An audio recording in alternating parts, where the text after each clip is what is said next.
Hey everyone, Nigel and Luke here, and welcome to another edition of Crimes of the Week International.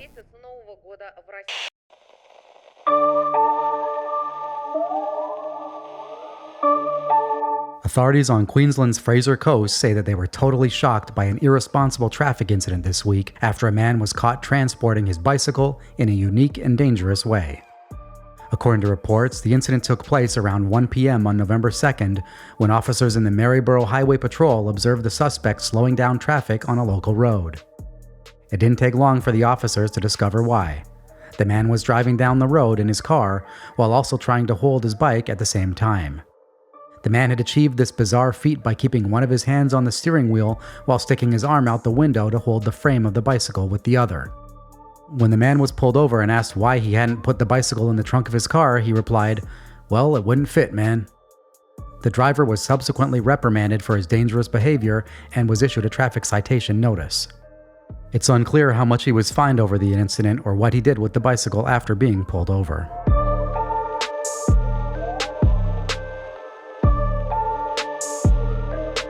Authorities in the Mayenne region of France say that a 17-year-old girl has been safely returned to her family this week after she was the victim of a suspected kidnapping. The teenager, who is an avid jogger, reportedly left her home in the village of Saint-Brice around 4 p.m. on November 8th to go running in the nearby Belle Branche forest. However, when she did not return after more than 2 hours, her father went looking for her along her running route. What he found was extremely alarming. Though there was no sign of his daughter anywhere, her phone and GPS watch had been left along the route. There were traces of blood on both of them. The 17-year-old was immediately reported missing, and a search involving 200 police officers, rescue dogs, divers, and a helicopter was launched. A search of the data from the running app the teen was using revealed that she had made it just over a kilometer into her run before stopping abruptly. The search continued until around 8 p.m. the following day, when the 17-year-old showed up at a kebab restaurant in Sablé-sur-Sarthe, roughly 10 kilometers or 6 miles away from where she had been running. She had reportedly sustained minor injuries and was in a state of shock. Once police arrived, she explained that she had been kidnapped, but that she had managed to escape her captors. It is believed that multiple people were involved in her abduction. Though the 17-year-old could not identify the people who had kidnapped her or exactly where the crime took place, it is said that she was able to get to safety after escaping the suspect's vehicle. At the current time, few additional details are available about who might be behind the terrifying crime.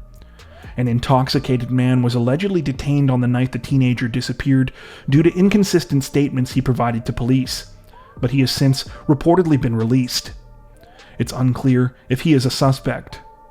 Authorities say that they are continuing to investigate the situation, and that they are currently asking local business owners near where the teenager turned up to provide any CCTV footage of the area that they might have.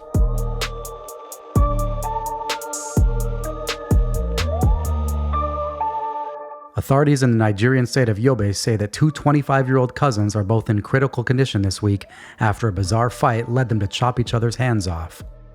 According to reports, the incident took place sometime this week in the village of Alkali. It was allegedly the result of a farming dispute between the two cousins, who proceeded to attack each other with machetes, chopping each other's left hands off. While the exact nature of the farming dispute remains unclear, police say that they are now investigating the situation. Both men were rushed to the hospital following the incident along with their amputated hands, and at the time of this recording are still receiving treatment.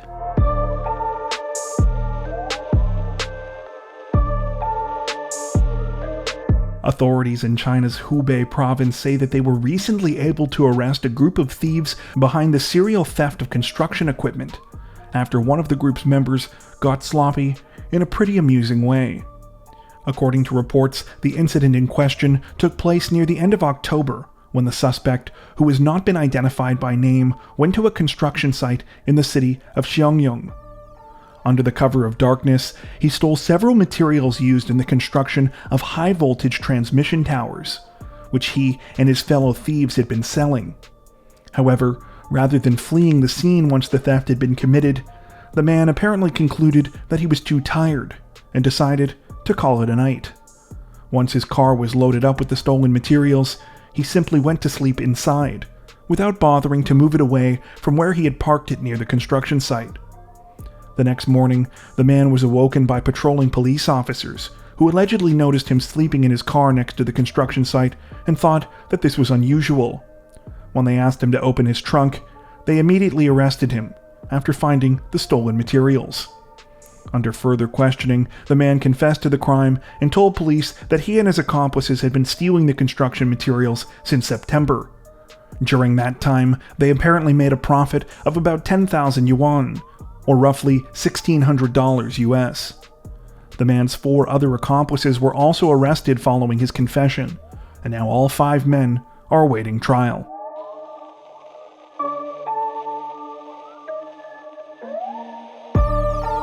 Authorities in the Mexican state of Quintana Roo say that 2 people are dead this week after a brazen cartel shooting on a crowded tourist beach.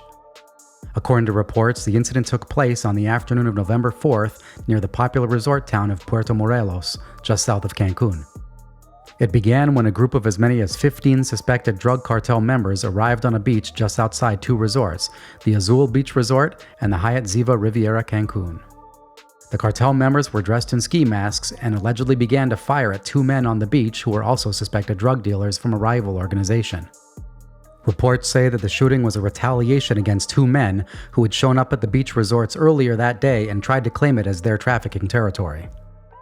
The sounds of gunfire sent terrified tourists and staff fleeing for the safety of the resort as the confrontation between the 2 groups continued.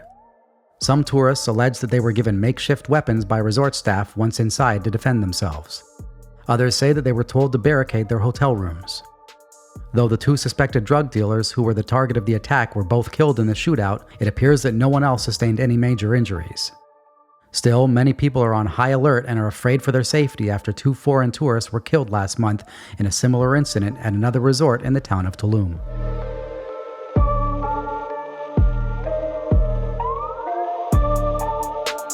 Authorities in Paraguay's Central Department say that they have made 3 arrests this week in the double murder case of a 62-year-old German archaeologist in Luthier and his teenage daughter. According to reports, the bodies of Bernard von Bredow and his daughter Lorena were found on October 22nd inside their home in the city of Eregua, just outside of the Paraguayan capital of Asunción. Lorena had died from a gunshot wound to the stomach and was found in the bathtub, while Bernard was found lying on a table with a gunshot wound to the head. Bernard's body showed additional signs of trauma, suggesting that he was tortured before his death, and the home had been completely ripped apart. In addition to being a renowned archaeologist for his discovery of a mammoth in his native Bavaria, Bernard was well known in Europe as an expert restorer and craftsman of musical instruments. Based on the details of the grisly scene, investigators now believe that he and his daughter's murders were related to the theft of several extremely valuable and rare Stradivarius violins. For those unfamiliar with the instruments, Stradivarius violins were made by a man named Antonio Stradivari, who lived between the 17th and 18th centuries and is widely considered to be the most distinguished maker of the violin ever to have lived. He is said to have made over 1,000 instruments in his lifetime, of which around 650 have reportedly survived. The instruments are extremely valuable, with one having sold for a record £9.8 million, or $13.1 million, in 2011. Authorities say that they have arrested 3 people in connection with last month's murders, all of whom are reportedly German citizens. They have been identified as 58-year-old Volker Granas, 60-year-old Yves Steinmetz, and 51-year-old Stephen Darschinger. Investigators believe that Bernard left 4 Stradivarius violins with Granas while he went on a recent trip to Germany. When he returned, Granas claimed that they had been destroyed in a fire. The instruments were reportedly found in the man's possession when he was arrested this week at his home close to where Bernard and his daughter lived. Based on the disordered state of the crime scene and Bernard's injuries, it is suspected that Granas and his accomplices were trying to find authentication papers for the stolen violins which were still in Bernard's possession. It's unclear if those papers were ever found. At the time of this recording, the 3 suspects remain in police custody, though formal charges against them have yet to be laid.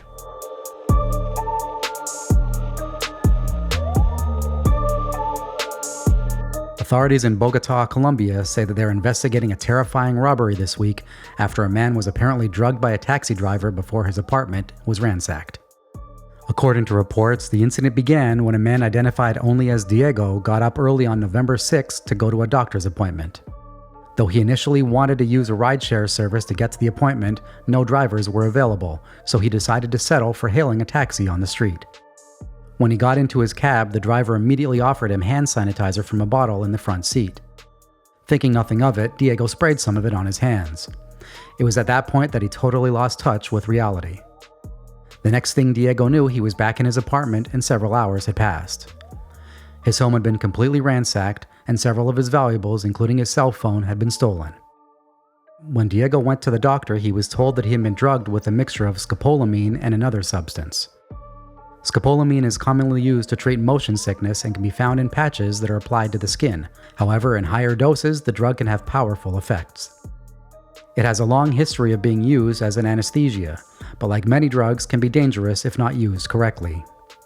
At the time of this recording, authorities say that this week's robbery is still under investigation.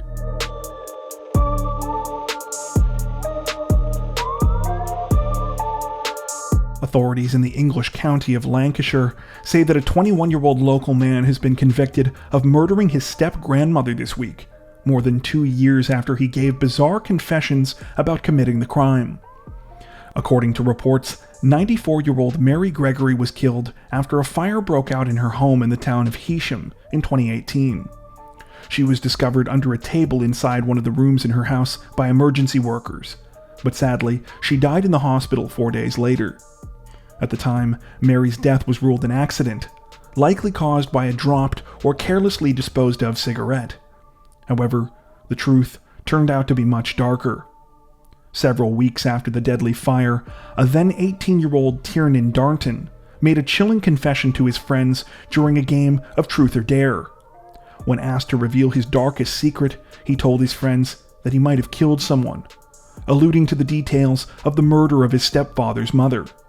Though Darnton later took back the confession and was able to get his friends to keep it quiet. The same couldn't be said when he confessed for a second time during a counseling session in May of 2019. Following his disturbing claims, the investigation into Mary's death was reopened.